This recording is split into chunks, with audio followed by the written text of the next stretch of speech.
Chapter 1. New York. I hung on the edge of the fence, my cleats digging into the wood, my eyes glued to the field. On Danny Catoli's face. An ump who should, given that last call, hang up his whistle. "Come on, ump," I yelled. "Quit squeezing the plate." He ignored me, his hand on Hank's shoulder, their own discussion of sorts unfolding on home plate.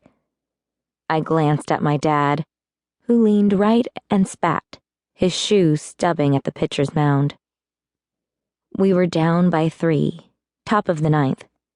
Fucked, in nice lady terms, especially with the bats we were swinging tonight. I rested my chin on the ledge, closing my eyes briefly, sucking in the sounds, the atmosphere. Even on a losing night, it was magic, especially here in Yankee Stadium, the greatest place in the world. It wasn't the old stadium, didn't have the history of the greats, but it was still incredible. Even more so in ways. Our life inside the dugout had certainly improved in the new digs.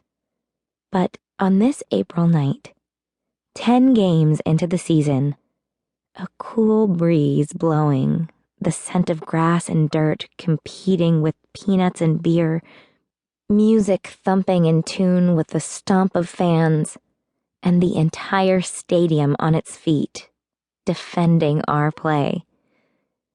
There was nothing like it, especially not from this spot.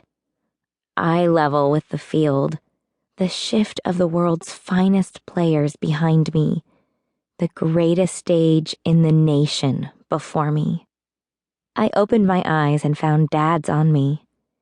He winked, and I smiled, rubbed underneath my nose, and he did the same.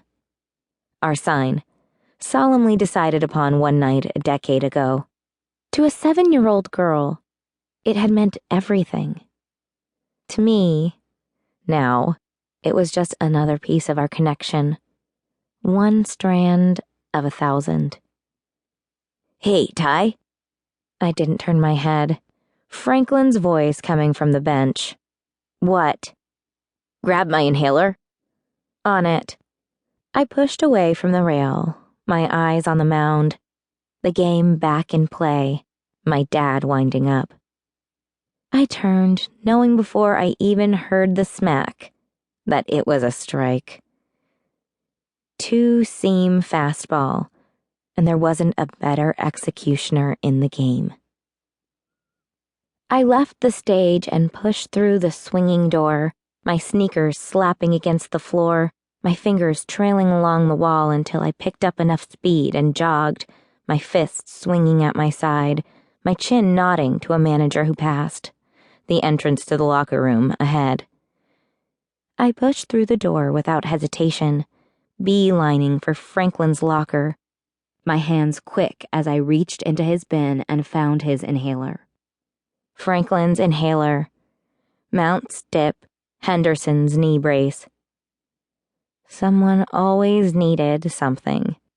In the game that must go on, the player's minor needs are often crucial to our success. I heard the cheer of the crowd and quickened my return, my push on the dugout door in tandem with my toss of the inhaler, caught easily by the man.